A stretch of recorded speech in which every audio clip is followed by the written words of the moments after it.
वो बच्चा ना अपनी माँ से बोला तुझे उम्रा करने लेके जाना है, तमाशा बना दिया लोगों ने। आज पिकनिक के तौर पे मदीना जा रहा है, पिकनिक के तौर पे। यार ना जाओ, खुदा की कसम पिकनिक के तौर पे ना जाओ, एक ख्वाब बना के जाओ, एक तमन्ना लेके जाओ। वो जमीन बड़ी मुकद्दस जमीन है, बड़ी मुकद्दस जमीन है, हरम की जमीन और कदम रख के चलना। अरे सर का मौका है वो जाने वाले है, खुदा करे जाएं जिंदगी में एक बार जरूर जाएं, लेकिन इतना भी ना जाएं कि उस जमीन का अदब भूल बैठे। बहुत ज्यादा कहीं जाने से भी ना उसकी कदर महसूस कम करने लगता है बंदा। है कभी आप देखें, मेरे सरकार मेरे उस्ताद गिरामी मौजूद हैं, मैं पूरी जिम्मेदारी के साथ कहता हूँ, अमीर ना और गरीब, अमीर जिस अदब से मदीने जाता है, गरीब जिस अदब से मदीने जाता है, अमीर उस दर्द से मदीने नहीं जाता है। क्यों? अमीर ये हिसाब लगा लेता है कि हाँ अगले साल फिर आ जाएंगे, अगले महीने फिर आ जाएंगे, लेकिन गरीब जब जाता है ना पूरी पूंजी लगा के जाता है। हाँ, उसकी तो हिम्मत भी नहीं होती कि बाबे जिब्रील में जाए। वो कभी कोने से लग के खड़ा होता है, कभी दूर से हुजूर के बाजार की ज़ियारत करता है। उसे डर सताता बेअदबी ना हो जाए, कहीं ये जिंदगी का पहला और आखिरी सफर ना हो, ये सोच के वो कांप जाता है। और अमीर, अल्लाह माफ करे, मैं जाने से मना नहीं करता, मगर इतना जरूर कहूंगा, खुदारा जाना ना तो अदब के साथ जाना, अदब के साथ जाना। खुदा अगर उस जमीन पे ले जाए ना किस्मत से, तो कभी उनका हरम देखना, कभी अपने कदम देखना है। वो कहा था मैं कहा हूं ये समझ लूं तो उठाऊं नजरे, दिल जो संभले तो मैं फिर गुंबदे खजरा देखूं। ओ भाई इस अदब से वहां जाओ, इस अदब से वहां जाओ कि उस जमीन का एहतराम होना चाहिए। आज तो माफ कीजिए, बीवी के गले में हाथ डाल के पीछे काबा है और सेल्फी लेके डाल के कह रहा दुआ करना अल्लाह सफर कबूल करे। गैरत नहीं आती? सफर को आग तो यही लग गई जब तूने हरम में खड़े होकर बीवी के गले में हाथ डाला। वो तेरी है, इससे इनकार नहीं, निकाह हुआ है उससे, मगर अदब भी तो कोई चीज होती है यार। हम बाप के सामने बीवी के बिस्तर पे नहीं बैठ सकते, माँ के सामने बीवी के साथ नहीं बैठ सकते, तो हरम में जाकर के गैरत नहीं आती? माफ कीजिए, अब तो एक ट्रेंडिंग और चल रहा है मसला, निकाह कर रहे हैं मस्जिद नबी में बैठ करके। निकाह मैं आपको बताऊं हालात भाई हो क्या गया है, सिर्फ झूठी शोहरतों के लिए, वरना अकीदा तो ये है कि हुजूर वहां से यहां का भी देख लेते। कलेजा टुकड़े टुकड़े हुआ जब ये देखा ना, एक ने निकाह किया और निकाह के बाद फौरन दुपट्टा पलट दिया। ये उलमा बैठे, जब तक निकाह ना हो जाए बीवी गैर महरम है। हाँ, और वहां तमाशे, निकाह हो गया, गुंबद खजरा पीछे और फोटो डाले जा रहे हैं, दुआ कीजिए निकाह हो गया है, तुझे हो क्या गया है, अदब किधर चला गया है, आज तू जा रहा है। कर बरेली का अहमद रजा गया था, उसके जाने का भी तरीका देखो। शहर मदीना से पहले पहले जूते उतार दिए थे, हरम की हद से पहले जूते उतारे, नंगे पैर चले थे। किसी ने कहा था अहमद रजा ये अरब की जमीन है, मजाक ना समझना, पैर में पत्थर लगेंगे, पैर फट जाएंगे। इमाम अहमद रजा ने कहा था पैर में पत्थर लगे तो पैर फटेगा, जूती पहन के जाएंगे तो बेअदबी की वजह से कलेजा फट जाएगा। दुनिया ने देखा था नंगे पैर जाने वाला अहमद रजा, जब पैर में कांटा लगा आप बैठ गए, पैर का कांटा निकाला, रोने लग गए। किसी ने कहा बरेली के पठान जरा ये तो बता दे, एक कांटे से रो दिया, इसका दर्द इतना है। तब मेरे इमाम ने कहा था दर्द कांटे का नहीं है, दर्द बेअदबी का है। मैं ये सोच के रो दिया ये शहर नबी का कांटा है और इसकी नोक बड़ी नाजुक है। अहमद रजा का तलवार ये चुबा था, अगर नोक टूट जाती अहमद रजा कयामत में इसका हिसाब आका को कैसे दे। वाह वाह, वो क्या गया, क्या बात है यार। जा रहे तमाशे करके आ रहे, बंद करो ये तमाशे। अमीर हो माना के दौलत है तुम्हारे पास, आप कहीं भी जा सकते हो, कम से कम हुजूर के शहर का तो अदब करो, हुजूर के शहर का तो अदब करो। वहां भी बेगैरती की इंतहा कर दी। खुदा ले जाए ना कभी, मैं फिर कहूंगा मेरे यार, खुदा ले जाए तो जिंदगी का आखिरी सफर समझ के जाना। और वहां हाल दिल हुजूर से कहना है, दुनिया से नहीं, दुनिया से नहीं। बंद कर देना मोबाइलों को एक बक्से में, जितने दिन जमीन पे रहो, बस ये सोच के वहां घूमना है हम हर घड़ी हुजूर की नजरों में, हर लम्हा हुजूर की नजरों में। वरना तो बार बार लोग जाते खाली आ जाते, कई बार बंदा एक बार जाता है मुकद्दर जाग जाते। वो एक हज्जाम था, नाई, बाल काटता था, बाल। जब वो हज करके वापस आया ना तो वो आंखें बंद रखता था, काम छोड़ दिया। किसी ने कहा जी साहब जब से मदीने से आए हो आंखें बंद क्यों रखते हो? उसने कहा यार राज है, राज रहने दे। कहा नहीं बताइए ना कि बात क्या थी। उन्होंने कहा कि पूरी जिंदगी हुजूर के शहर के लिए तरसता रहा, मैंने पाई पाई करके जोड़ी और किस्मत मुझे हुजूर के शहर ले गई। उसने कहा जब मैं हुजूर की जालियों के करीब पहुंचा तो इश्क इतना बढ़ गया मेरा कि मैं खुद को रोक न सका, मैंने हुजूर की जालियों की तरफ दौड़ लगा दी। कहा वहां मुतव्वा खड़ा था, उसने मेरा बाजू पकड़ के झटका दिया, मैंने उससे बाजू छुड़ाया, दौड़ लगाई, वो पीछे भागा यहां तक कि मैंने हुजूर की जालियां पकड़ ली। कहा जैसी जालियां पकड़ दी उसने इधर से खींचा, मैं उधर पकड़े हुए, उसने इतनी सख्ती से मेरे हाथ पे डंडा मारा कि मैं बेहोश हो गया। वो कहता इधर बेहोश हुआ, वो आंख इधर बंद हुई है, उधर दिल की आंख खुल गई है। मैं बेहोश होके गिरा, बस फिर क्या गए हुजूर सामने आ गए। वो फरमाते सामने सरकार थे, मेरा हाथ पकड़ा है हुजूर ने और एक हाथ नीचे से एक ऊपर से, और यूं हाथ फेर के कह रहे हैं दर्द हो रहा है।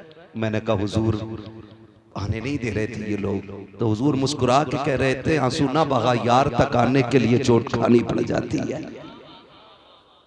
वो बूढ़ा कहता है कि बस मेरी आंख खुली और मैं रोता हुआ वापस आया।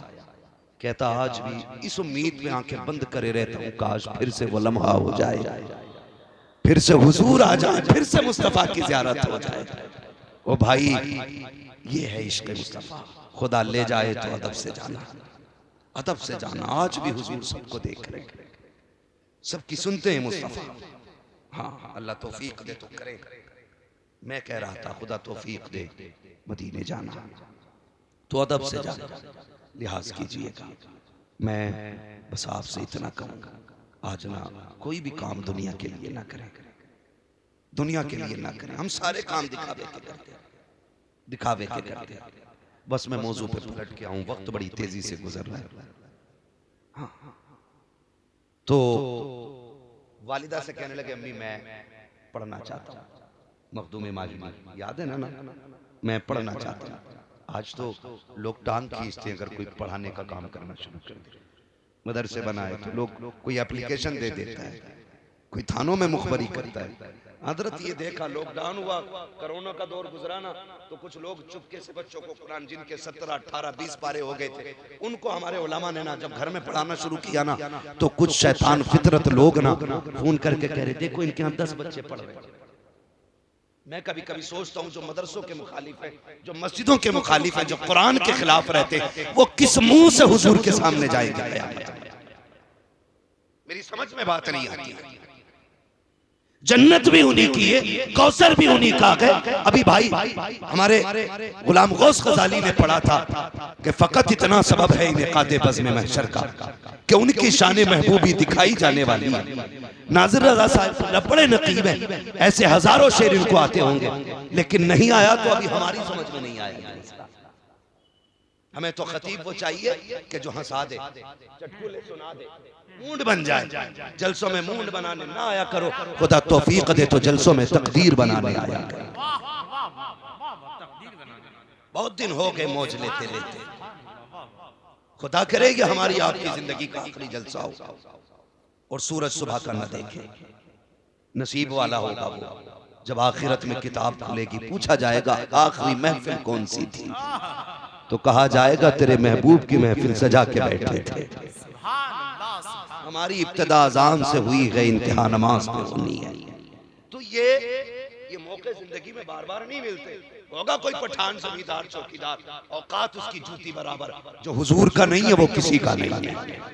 सीधी सी बात, जो हुजूर का नहीं वो किसी का नहीं है। इसलिए कि सारी जिम्मेदारी चौकीदारी हुजूर के टोकरों से चलती है। अकड़ने की जरूरत नहीं, सिर्फ दुआएं मांगा करो, अल्लाह हुजूर का बना दे, हुजूर का बना दे। मखदूम माँ की कहते अम्मी अगर तू मेरे बगैर नहीं रह सकती तो मैं इल्म के बगैर नहीं रह सकता। ये इश्क था, ये इल्म था और ये इश्क था।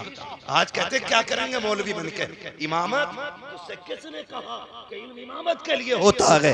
तुझे नहीं पता है इल्म मुस्तफा और खुदा के करीब कर देता है।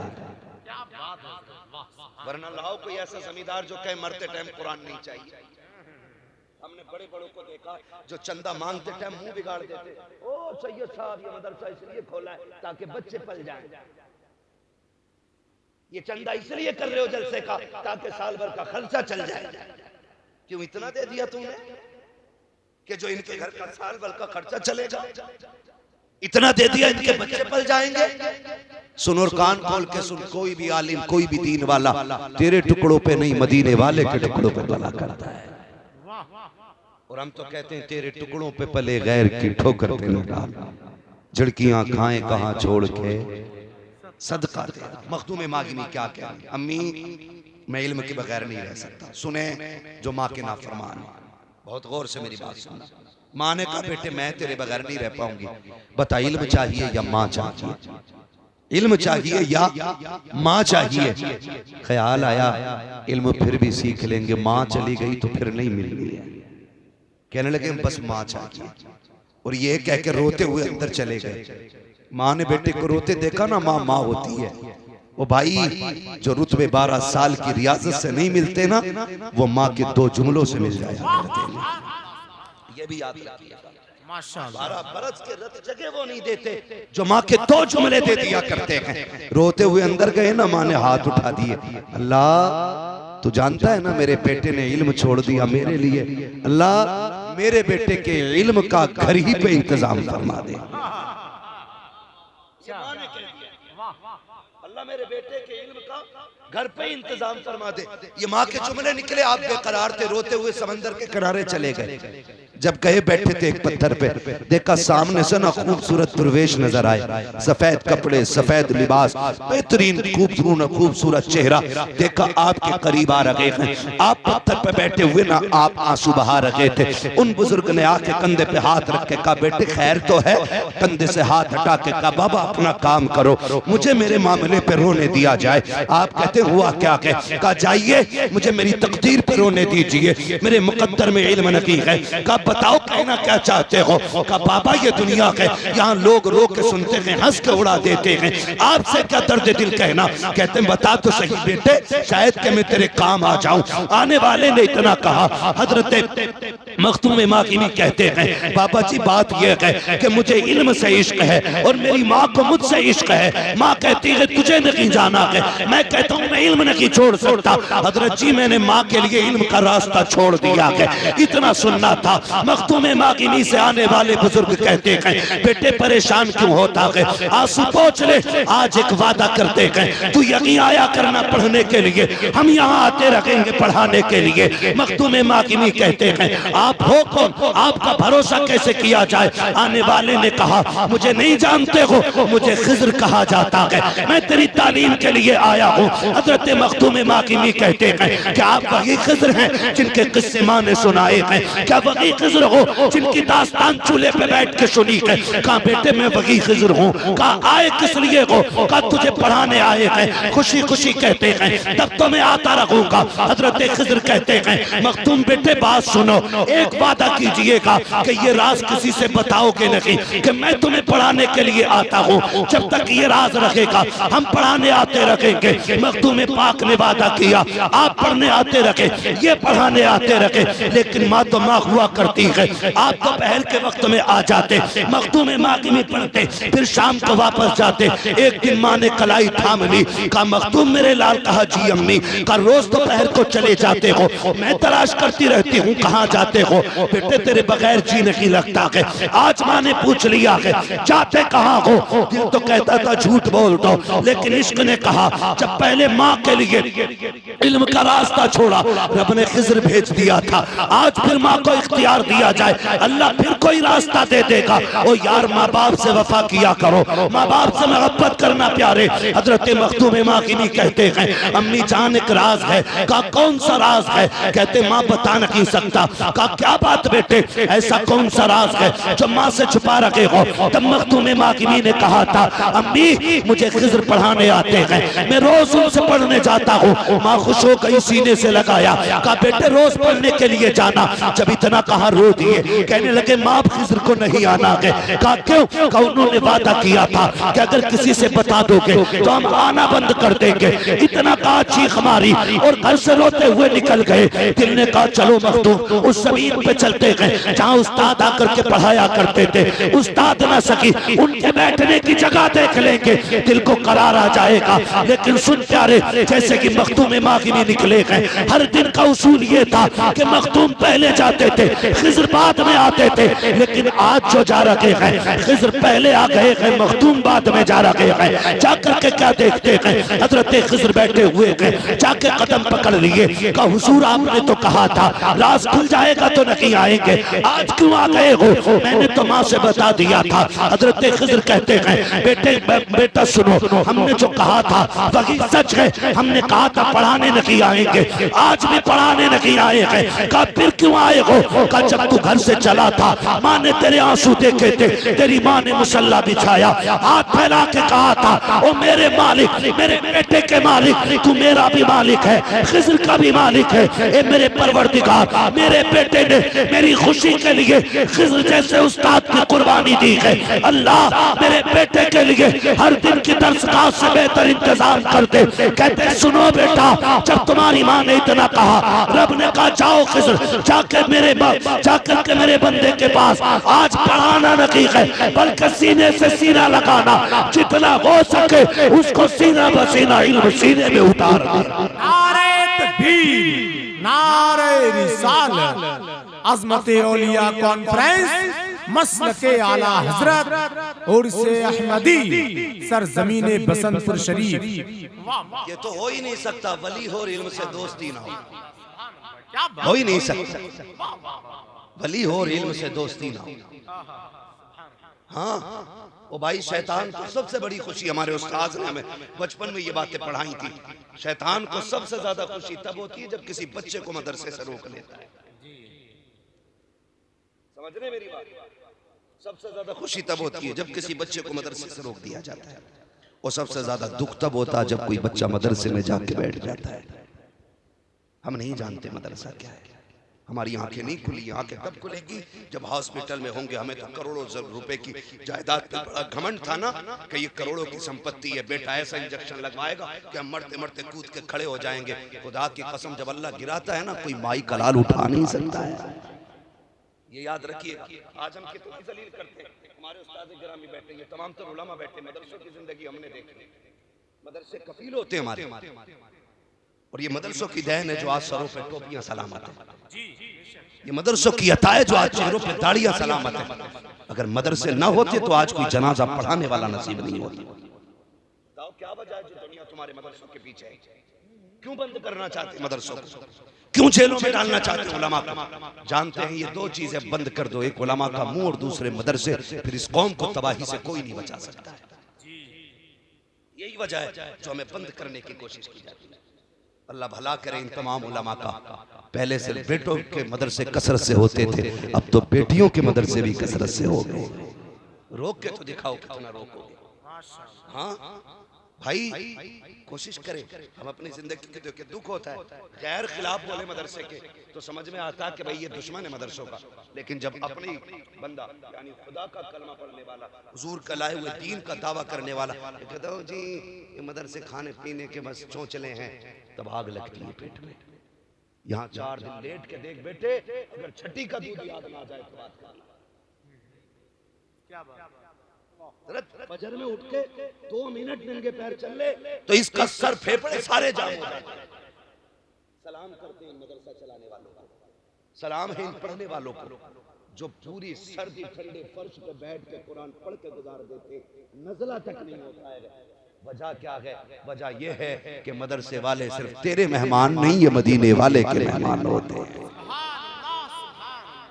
ये वजह, यही वजह है। हाँ, अगर फोन कर देना कोई कि वो मदरसे की रसीद है, तो फोन पहले तो हजरत देख के काट देता, फरीद साहब का फोन, चंदा ना मांगना, ऐसे फोन रख देगा। फिर उठा कहेगा अगले जुम्मे हजरत भेज देना किसी को, तेरे बाप के नौकर हैं, भेज देना। ये उलमा है। वरना सुनो, अंजाम में बता दूं, याद रखना, अल्लाह कहता है ये जो घमंड का सरिया गर्दन में डाल रखा है ना, इसे आज निकाल ले, वरना अगर मैं गर्दन तोड़ूंगा कोई माई कलाल सीधी नहीं कर पाएगा। ये जो मुंह बिगाड़ के कहता है ना जी, ये भी टाइम नहीं है, और उलमा खड़े रहते हैं काउंटर पे, ये मकतबे चलाने वाले लोग खड़े रहते हैं, और हमारी कौम उन चोर पीरों से खुश रहती है जो ज़कात भी खा जाते हैं और फितरे भी खा जाते हैं, खैरात भी खा जाते हैं। पहले नजराने थे पीरों के, अब तो ज़कात खैरात भी वो ले गए। बताओ, जब चोरों को सब दे दोगे तो मदरसों को क्या दिया? गलत नहीं कह रहा हूं मैं। ये मदरसे वाले लोग 10-10 रुपए की रसीद लेकर घूम रहे हैं। पीर साहब जिसके यहाँ 4 मुर्गियां नहीं पड़ रही हैं, वो 10-10 लाख के चंदे इकट्ठे कर रहे हैं। जहां दीन का काम हो वहां खर्चा करो आप जी, शोहरत के लिए नहीं। एक बंदे ने रसीद कटवाई एक साहब की, 3 लाख रुपए दिए। कहा क्यों दिए? कहा वो फेमस आदमी है इसलिए दिए। मैंने कहा तेरे पड़ोस में कोई मदरसा नहीं चलता? उसने कहा चलता तो है, लेकिन वहां देते तो कौन जानता। मैंने कहा नादान है तू, तूने मौलवी को इसलिए दिए ताकि फेमस आदमी को देख के तू भी फेमस हो जाए। काश तूने गरीब इदारे को दिए होते, दुनिया जानती ना जानती मदीने वाला मुस्तफा तुझे पहचानने लग जाता। जहां देना था वहां दे ही नहीं पाए, जहां शोहरत थी वहां जाके डूब गए। हाँ जी, ऐलान कराओ ये ना मोहतानी है, मोहतानी। ऐसा कोई बंदा है जो नहीं चाहता कि रूह आसानी से निकल जाए? सब ये चाहते हैं ना कि रूह आसानी से निकल जाए। हमारे तो मिस्र भी इतने अच्छे रहते हैं, हमारी तो तमन्ना भी ये रहती है। वो कहा था ना किसी ने, इतना तो करम करना ऐ चश्मे करीम आना, जब जान लबों पर हो तुम सामने आ जाना। है ना, हम उस लम्हे की तलब करते हैं और जिंदगी उनके वारिसों से लड़ते हुए गुजर गई, दीन के खादिमों को गाली देते हुए गुजर गई। किस मुंह से हुजूर का सामना करेंगे? क्या तुमने नहीं देखा अल्लाह ने जिन्हें गिराया? जाओ कभी हॉस्पिटल जाओ, आईसीयू वार्ड देखना जाकर, वहां गरीब नहीं अमीर पड़े होते, अमीर पैसे वाले लोग, ऑक्सीजन लगी है, सांस भी नहीं ले पा रहा, मुंह खुला कब खुलाइए। ये वो है जो कहता था मौलवी को बैठाओ अभी टाइम नहीं। ये वो है जो कहता था अगले जुम्मे आना। ये वो जो देख के रास्ते बदल देता था। आज किधर गई तेरी दौलत? कहां गया तेरा पैसा? कहां गया तेरा खुमार? कहां गया तेरा गुरूर? ला निकाल के कौन बचाएगा? जाते हैं ना रिश्तेदार, कोई जूस ला रहा, कोई केले ला रहा, और देखो आईसीयू में झांक के आंसू टप टप गिर रहे। कौन है? सेठ साहब है। ये क्यों आंसू गिर रहे? गोया ये कह रहे आज ये जूस क्यों लाए हो? आज मुझे इसकी जरूरत नहीं है। ये फल क्यों लेकर के आए हो? इसकी जरूरत नहीं है। क्या चाहिए? कहते कोई ऐसा बंदा ले आओ जो सूरह यासीन का पानी पढ़ के दे के चला जाए। आखिरी सांस पे याद आई ना यासीन शरीफ। ओ भाई, खुदा तौफीक दे तो अपने पीछे ऐसे पेड़ लगा दो, ऐसे पेड़ लगा दो कि इधर आंखें बंद हो, उधर खुदा की रहमतों का सिलसिला जारी हो जाए। और ये कब बनेगा? ये कब होगा? गारंटी है भाई। मैं भी किसी बाप का बेटा हूँ, मेरे भी औलाद है, आप भी किसी के बेटे, आपकी भी औलाद है। मैं अगर पूछ लूं, कोई बंदा बताएगा तुम्हारे परदादा की कब्र कहाँ है? ईमानदारी से 90% लोगों को परदादा की कब्र मालूम नहीं। ये सच्ची बात होगी भाई, गलत कह रहा हूँ? 15% लोगों को जब हमें ही नहीं याद है, तो आपको क्या लगता है आने वाली जनरेशन तो और ज्यादा बिजी होगी? उसे तो अब्बा की कब्र याद रह जाए, बड़ी बात है। दादा की कहां से याद होगी? जाते कब्रिस्तान, डर क्यों रहे हो यार? वहां कह दोगे अभी थोड़ी चले जाओगे, तो जाया करो, जाया करो। जाते कब्रिस्तान, जो खुद नहीं जाता उसे 4 लोग कंधे पे लेके जाते हैं। मगर फर्क इतना है, जो खुद से चल के जाता है वो लौट आता है, और जो कंधे पे जाता है फिर वो लौट के नहीं आता है। आला हज़रत कहते हैं हाय गाफिल वो क्या जगह है जहां 5 जाते हैं 4 फिरते हैं। है ना, 5 जाते हैं 4 पढ़ते हैं, जाते नहीं कब्रिस्तान। देखो सर नहीं लाओ, पढ़े लिखे लोग हैं, अब तो हर कोने में स्कूल है, अब तो सारे लोग पढ़ रहे हैं, जाते हैं स्कूल, पढ़े हुए लोग नहीं है ना, तो फिर मुंह से बोलिए कब्रिस्तान देखा है, कब्रें देखी है, इतनी ऊंची होती है ना। कुछ भाइयों ने हाथ उठा दिया, वो धोखे में हो गया, मसला कोई नहीं। कब्रें देखिए, कब कब जाते हैं, जुमे वाले जरूर जाया करें। फरमाया गया जो जुमे के दिन माँ बाप या बाप या माँ या इनमें से किसी एक की कब्र की ज़ियारत करता है, अल्लाह उस बंदे को अगर जहन्नमी होता है तो जन्नती बना देता है। जिसकी कब्र की ज़ियारत में इतनी बरकतें हैं, उसके चेहरे की ज़ियारत में कितनी बरकतें हैं। उधर नहीं जाने, बस इतना समझ लें, जाते कब्रिस्तान। सारी कब्रें सलामत होती है कि कुछ गली भी होती है, बैठी भी होती है, कुछ में तख्ते दिखाई देते, गारंटी है अपनी पक्की रहेगी। बोलो, बोल सकते हैं इधर वाले लोग, गारंटी है कि अपनी सलामत रहेगी? नहीं ना, 1-2 बारिशें झेल जाए बड़ी बात, तीसरी में बैठ जाती है। और जिनके लिए हलाल हराम कमा के बचा के रखा, इसकी वफा जानते हो? जिस चादर को ओढ़ के मरोगे ना, ये तेरा बेटा उस चादर को ओढ़ेगा नहीं, उतार के फकीर को देख के कहेगा लो इसको नहीं ओढ़ना, इसमें अब्बा मरा था। कुछ जगहों पे नाजिर भाई चारपाई उठा के बाहर रख देते, कहा नहीं इस पे नहीं सोना, डर लग रहा है, उस चारपाई पे सोते हुए डरेगी दुनिया। इनके लिए तुमने हराम इकट्ठा किया, जो मरने के बाद तो क्या सांस रुकते कि तेरे नहीं रहते, फिर तो बाप को छूते हुए डरते हैं। मैं पूछना चाहता हूँ, जो तेरे मुंह में लुक़्मे चबा के खिलाता रहा, ये तेरा गैर तो नहीं था? जो तुझे कंधों पे बैठाता रहा, ये तेरा दुश्मन तो नहीं था? आज ये मर गया है, इसके बदन को छूते हुए तुझे डर लग रहा है, कपड़े उतारने वाला और आएगा। इतनी बेवफा दुनिया गई है, ये गुस्ल भी देने तेरे अपने बेटे नहीं आएंगे, गुस्ल देने वाला और होगा, कफन पहनाने वाला और होगा। जब जनाजा चलने लगेगा, एक बार कंधे दे के पीछे हट जाएंगे, सोचेंगे हक अदा कर दिया है। जब कब्र में उतारने की बारी आएगी, सगे बेटे उतरने को तैयार नहीं होते, कहते फूफा तुम उतारो, खालू तुम उतारो। आज हो क्या गया है, ये दुनिया की बेवफाई है। इसके लिए खुदा से झगड़ा ना करना, मुस्तफा से नाराजी मोल ना लेना, ये बड़ी बेवफा दुनिया के। जब मिट्टी डालने पे दुनिया आती है, एक एक सुराख तलाश करके बंद किया जाता है, कहीं पे घास डाली जाती है, कहीं पे कपड़े ठूसे जाते हैं, एक एक कोने को तलाश करके बंद कर दिया जाता है। तेरे अपनों को 5 मिनट का वक्त नहीं है तेरी कब्र पे खड़े हो सके। ओ मुस्तफा को नाराज करने वालों, जरा दिल पे हाथ रख के बताओ, जब आखिरी तख्ता लगेगा तब अंधेरे का आलम क्या होगा? दुनिया छोड़ आएगी, कोई कहता बिरयानी ठंडी ना हो जाए, कोई कहता कौरमा ठंडा ना हो जाए, कोई कहता प्लेटें कहां से आएंगी, सारे खाने में लग जाते हैं। तेरे सवालों से किसी को लेना नहीं है, तेरी कब्र की जिंदगी का मतलब सारे भूल जाते हैं। कसम खा के कहता हूँ, जिनके लिए तुमने अल्लाह रसूल को नाराज किया, ये मिट्टी डाल के आ जाएंगे। अगर तख्ता लगने के बाद तेरी कब्र में तेरा सहारा बन के अगर कोई आएगा, तो वो ज़हरा का बाबा होगा, हसनैन का नाना होगा, बगी होगा, जिसके मदरसे को जिसका घर कहा जाता है।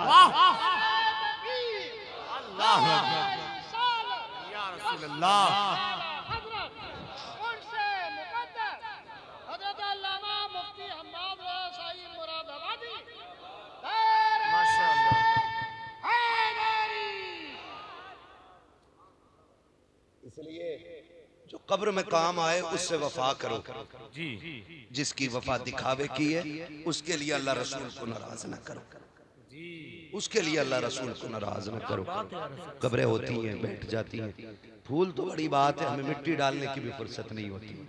किसी कब्र में धागे दिख रहे हैं, किसी में हड्डियां दिख रही हैं, किसी में लकड़ियां दिख रही हैं, क्या वो किसी के बाप नहीं थे?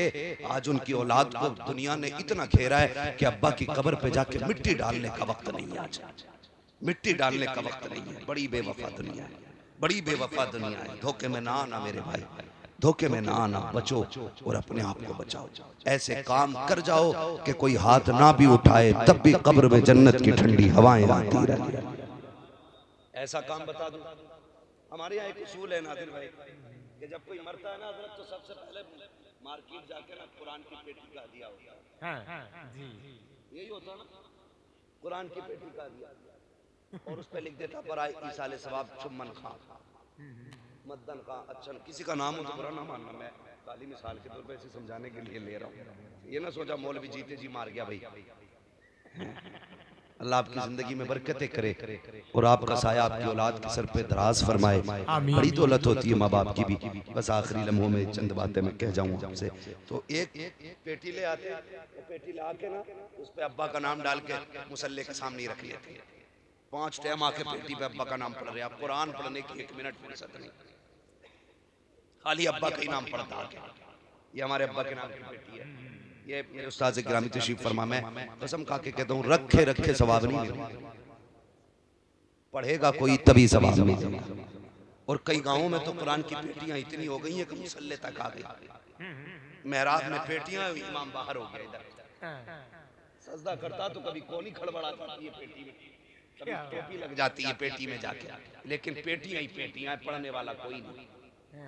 वो रखे रखे जिन पारों को दीमक खा गई है, जरा दिल पे हाथ रख के बता, अगर कुरान शफाअत करने का हक रखता है तो क्या शिकायत करने का हक नहीं होगा उसे?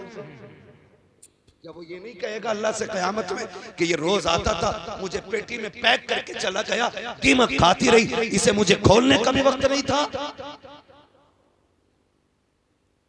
अगर उसकी शफाअत पे बख्शे जा सकते हो तो उसकी शिकायत पे पकड़े नहीं जाएंगे।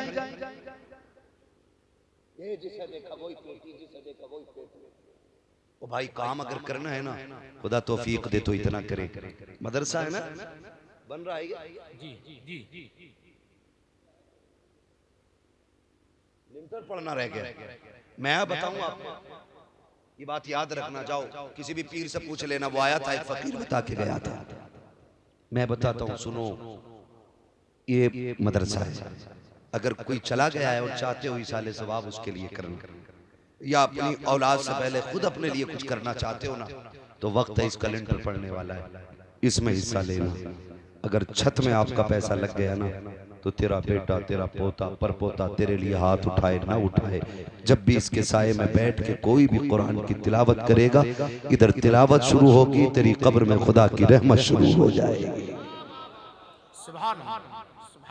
करेंगे इंशाल्लाह ये काम। नौजवानों जीते जी कर जाइए, जीते जी कर जाइए, अपनी जिंदगी में वो काम कर जाओ जो तुम किसी के मोहताज ना करे। बेटा फाता नहीं करता तो ना कोई कब्र पे आना नहीं चाहता तो हमारे लिए हुजूर का घर हुजूर का घर काफी है। क्या तुमने नहीं देखा इदारे में, हम जिस इदारे में पढ़ते अल-जामिअतुल कादरिया, सरकार गवाह है इस बात के कि जब हम पढ़ने के फजर में उठते थे, बड़ा ठंडा पानी होता था, ठंडे पानी से वुजू करके पढ़ते थे, कमाल की बरकत थी उस ठंडे पानी में भी। आज उसने इतना ऊंचा कर दिया है, इतना ऊंचा कर दिया है कि आज पानी कहने की देर नहीं होती, कई तरह का पानी मौजूद हो जाता है। ये मदरसे की बरकत होती है। मैं ये बताना चाहता हूँ, आप जरा गौर कीजिएगा प्यारे, सब ये चाहते हैं मरने के बाद राहत मिले, कब्र में सुकून मिले, तो सुनो ये इदारा है, यहाँ पे बच्चे कुरान पढ़ेंगे, तालीम हासिल करेंगे। खुदा तौफीक दे, अपनी जिंदगी में फ्रिज लगवा दीजिएगा, अपनी जिंदगी में पंखे लगवा दीजिएगा, ताकि जब भी कोई कुरान पढ़ने वाला बच्चा यहाँ बैठ करके पंखे के नीचे कुरान पढ़ेगा, उधर गर्मी का असर होगा, उधर पंखा चलेगा, ठंडी हवा आकर के उस कुरान वाले को ठंडा करेगी, उधर जन्नत की हवा आके तेरी कब्र को ठंडा करती चली जाए। सुभान अल्लाह। करेंगे इंशाल्लाह ये काम, वादा करें इंशाल्लाह। तालीम को उरूज दीजिएगा, इल्म को आगे बढ़ाइएगा। जो इल्म का दुश्मन है वो इब्लीस का नाजायज बेटा है। हाँ, ये कीड़ उसी को है इससे। क्या बात। बाकी भाई मैं ये जो नौजवान खड़े ना, मैं एक बात इनसे कह दूं, कितने नौजवान परदेश में कमाने जाते हैं, रात उठा के बता दें, कितने नौजवान परदेश कमाते हैं? सारे कमाते हैं। अल्लाह जो परदेश जाते हैं, घर की जिम्मेदारियां उठाते हैं, उनकी जिंदगी की भी हिफाजत कर और उनकी कमाई। भैया देखो मेरी बात सुन ले, मैं अच्छा मेरी बात सुन ना, देखो का मसला कुछ ना करो भाई, मेरी बात बताऊं आपको, मेरी बात सुनो। मुझे 2 बजे निकलना था, 2:15 बजे, 2:15 बज गए। क्या करो शरीफ भाई, मसला ऐसे ही है ना, थके हुए भी है, सफर भी है, वाकई छोटा मोटा कोई नहीं होता, वक्त लग जाता है। आप कहाँ से हैं? आप कहाँ से हैं? यहीं से है ना? इस चीज को उधार कर लो भैया, इंशाल्लाह कभी। मेरी मजबूरी है थोड़ा फ्लाइट कैंसिल है, वरना मैं इसी हिसाब से पहले ही माजरत कर चुका हूँ। तो थोड़ा सा सुना के क्या फायदा होगा? नहीं वो कोई और बता रहा था। कौन सा वाला?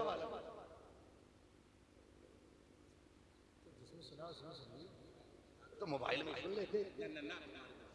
तो उसमें तो नहीं सही, मोबाइल में भी नहीं कुछ सुना है।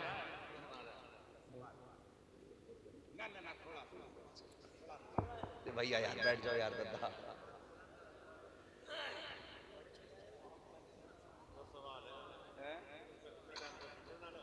इसमें थोड़ा ठुके जाके कहीं बीच में तो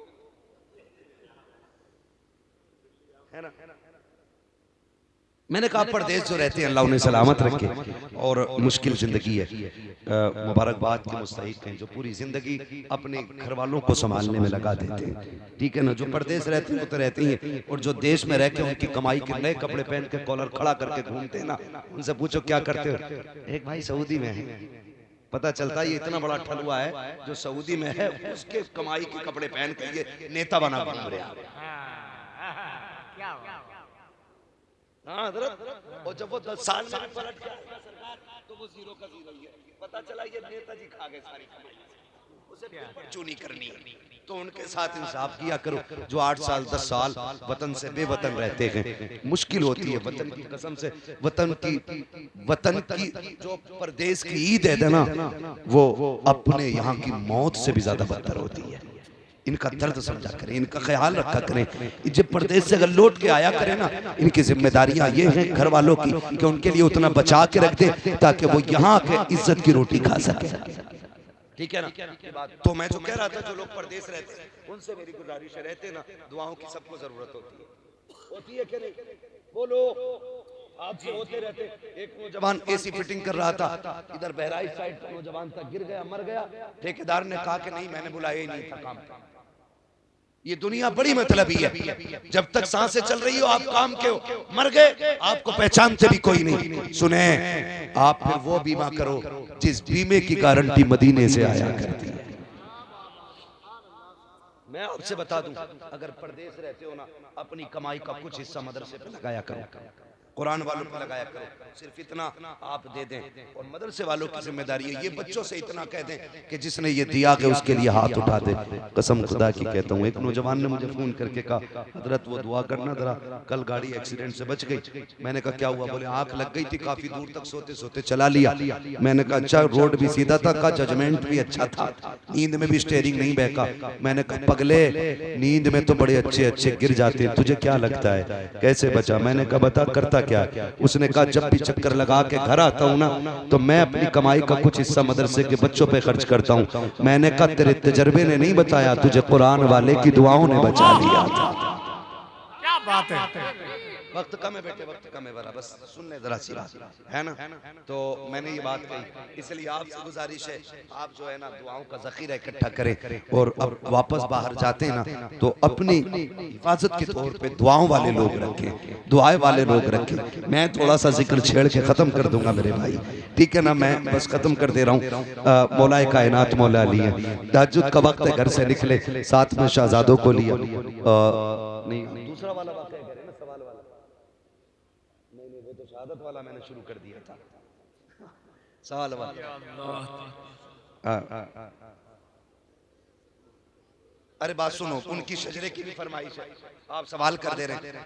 सवाल किससे? कंपटीशन नहीं, नो कंपटीशन। हंसना नहीं है, हुजूर की महफिल है, हुजूर की महफिल है। मैं सबकी फरमाइश का एहतराम नहीं कर पाऊंगा, मैं सबकी फरमाइश का एहतराम नहीं कर पाऊंगा। जब मेरे नबी ने फरमाया अना मदीनतुल इल्म वाली बाबूहा, मैं इल्म का शहर हूँ, अली उसका दरवाजा है, तो यहूदियों में ना चर्चे होने लग गए कि अली क्या है जिसके लिए नबी ने कहा है कि मैं इल्म का शहर, अली उसका दरवाजा, क्यों ना जाके चेक कर लिया जाए कि अली के पास है कितना। आए ढूंढते ढूंढते हजरत अली को तलाश करते हुए आ गए मदीने शरीफ में, सामने हजरत अली जा रहे हैं। उन्होंने रोका, कहने लगे आप कौन? कहा कि मैं अली हूँ। कहा आपको किससे मिलना है? कहा अली से। उन्होंने ऊपर से नीचे तक देखा, कहने लगे क्या जमाने में क्या कोई और भी अली है मदीने में? हजरत अली ने मुस्कुरा के कहा काम बताओ, पूरी कायनात में सिर्फ एक ही अली है, अपना काम बताइए, काम क्या? उन्होंने कहा जी इख्तलाफ और होता है, मुखालफत और होती है। आज इख्तलाफ नहीं है, मुखालफत है। आज इख्तलाफ नहीं, मुखालफत है। इख्तलाफ ये होता है कोई अपना मौक़िफ़ पे दलील अगर दे दे, सामने वाला चुप हो जाए, ये इख्तलाफ है। और मुखालफत ये माननी नहीं है तेरी, चाहे कुरान पढ़ के सुना दे, करनी अपनी। तो आज मुखालिफत है जिसकी वजह से फसाद फैला हुआ, एक दूसरे को नीचा करने की कोशिश, एक दूसरे को नीचा करने की, जलील करने की। याद रखिए अल्लाह जिसे उठा दे कोई माई का लाल गिरा नहीं सकता है, और जिसे खुदा गिरा दे कोई फिर से उसे उठा नहीं सकता है। इज्जत जिल्लत का मालिक अल्लाह, कोई किसी को नीचा करने की कोशिश न करो। उन्होंने कहा कोई और भी अली, आपने फरमाया पूरी कायनात में सिर्फ एक अली है। पूछो क्या पूछना है? कहा सुना है तुम्हारे आका ने तुम्हें इल्म के शहर का दरवाजा कहा है। कहा सच कहा है। कहा हम पूछना चाहते हैं क्या आपके पास वाकई उतना इल्म है? हमारे चंद सवाल हैं। कहा पूछो कौन सा सवाल है? उन्होंने कहा वो एक क्या है जिसका जैसा दूसरा कोई नहीं, वो दो बताएं जिसके जैसा तीसरा कोई नहीं, वो तीन बताएं जिसके जैसा चौथा कोई नहीं, वो पांच बताएं जिसके जैसा छठा कोई नहीं, वो छह बताएं जिसके जैसा सातवां कोई नहीं, वो सात बताएं जिसके जैसा आठवां कोई नहीं। इसी तरह पूछते पूछते 12 तक पहुंच गए। मौलाए कायनात ने एक एक करके सबका जवाब देना शुरू किया। हजरत अली फरमाते हैं वो एक खुदा है जिसके जैसा कोई दूसरा नहीं है। बोले जरा सुभान अल्लाह, सुभान अल्लाह। मैं अब तो तुम्हारी मर्जी की कर रहा हूँ, थोड़ी सी करनी, पूरी नहीं कर पाऊंगा। आप फरमाते हैं वो एक खुदा है जिसके जैसा कोई दूसरा नहीं। उन्होंने कहा वो दो बताओ जिसके जैसा तीसरा कोई नहीं। आप फरमाते हैं वो दिनों रात है जिनके जैसा तीसरा कोई नहीं है। उन्होंने कहा वो तीन बताइए जिसके जैसा चौथा कोई नहीं। आप फरमाते हैं वो लोह कलम कुर्सी है जिसके जैसा चौथा कोई नहीं। कहा वो चार बताओ जिसके जैसा पांचवा कोई नहीं। आप फरमाते हैं तुरैह, ज़बूर, इंजील, कुरान, ये चार आसमानी किताबें ऐसी हैं जिनके जैसा पांचवा कोई नहीं। कहते हैं वो पांच बताओ जिनके जैसा छठा कोई नहीं है। आप फरमाते हैं ज़ोहर, असर, मगरिब, इशा, फजर, ये पांच नमाजें हैं जिनके जैसा छठा कोई नहीं है। वो कहते हैं वो छह बताओ जिनके जैसा सातवां कोई नहीं। आप फरमाते हैं वो 6 दिनों रात है जिनमें अल्लाह ने जमीन और आसमान को पैदा किया है। कहा वो 7 बताओ जिनके जैसा आठवां कोई नहीं। आप फरमाते वो 8 हफ्ते के दिन है जिनके जैसा आठवां कोई नहीं है। काबे के तवाफ भी साथ ही। बोलो सुभान अल्लाह। फिर वो कहते हैं वो 8 बताओ जिसके जैसा नवा कोई नहीं है। आप फरमाते हैं हजरत सालेह अलैहिस्सलाम के भागी उम्मती हैं जिनके जैसा नवा कोई नहीं है। ये बताते बताते बात 12 तक पहुंच गई। मैं सारा नहीं बताऊंगा। जब सारे आप जवाब दे चुके ना, उसके बाद आप कहते हैं ये जवाब हो गए। उन्होंने कहा ये जवाब तो मुकम्मल हो गए। फिर सर जोड़ के बैठे, ऐसा सवाल करो ये फंस जाए। हजरत अली नमाज के लिए जा रहे हैं, आस्तीनें ऊपर किए, जल्दी करो नमाज जा रही है। काली ठहरिए, वो ये सोच रहे थे रुकेंगे तो नमाज जाएगी और जाएंगे तो सवाल रह जाएंगे, जीत हमारी होनी है। आप कहते जल्दी करो। उन्होंने सब ने सर जोड़े, कहने लगे एक सवाल का जवाब और दे जाओ। कहा क्या? कहा वो कौन से जानवर हैं जो अंडे देते हैं? वो कौन से जानवर हैं जो बच्चे देते? वो तो ये सोच रहे थे अली ये बताएंगे कि मोर, तीतर, बटेर, एक एक करके बताएंगे, तब भी नमाज का वक्त चला जाएगा। लेकिन अली अली है, फरमाते वक्त कम है, बता मैं दे रहा हूँ, हिसाब तुम लगा देना। कहा क्या? कहा जाओ पूरी दुनिया घूम के आ जाओ, जिन जानवरों के कान अंदर को होते हैं वो अंडे देते हैं, जिनके बागर होते हैं वो बच्चे देते हैं। का मिसाल का चुहिया कितनी छोटी होती है, कान बागर होते हैं, बच्चे देती है। मछली डॉल्फिन कितनी बड़ी होती है, कान अंदर को होते हैं, अंडे देती है। जब सब जाने लगे उन्होंने दामन पकड़ा, काली ऐसे ना जा, हमें भी अपना बना। का ऐसे भी क्या जल्दी है? उन्होंने कहा री मान गए हैं, अगर अली का इल्म ऐसा है तो नबी का इल्म कैसा? जब अब उनके कदा भर देते हैं शाहान जमाना की झोली। मोहताज का जब ये आलम गए मुख्तार का आलम, क्या होगा? अब शजरा उधार रहेगा। अब नहीं भाई, अब सारी मन की नहीं होगी, कुछ हमारी भी होगी। वादा करते हैं इंशाअल्लाह मदरसों को मजबूत करेंगे, वादा करें इंशाअल्लाह तालीम को मजबूत करेंगे, कुरान का शौक पैदा करेंगे, मौत की तैयारी करेंगे, कब्र ठंडी करेंगे और फिर फख्र से करेंगे लहद में इश्क रुखे शाह का दाग लेके चले, अंधेरी रात सुनी थी चिराग लेके चले, तेरे गुलामों का नक्शे कदम है राह खुदा, वो क्या भटक सके जो ये सुराग लेके चले। बस जो हुए गलत उनको माफ फरमाए रब्बे कायनात। जिंदगी ने दिया साथ फिरों की मुलाकात, चमन रहा फूल खिलेंगे, जिंदगी रखी फिर मिलेंगे।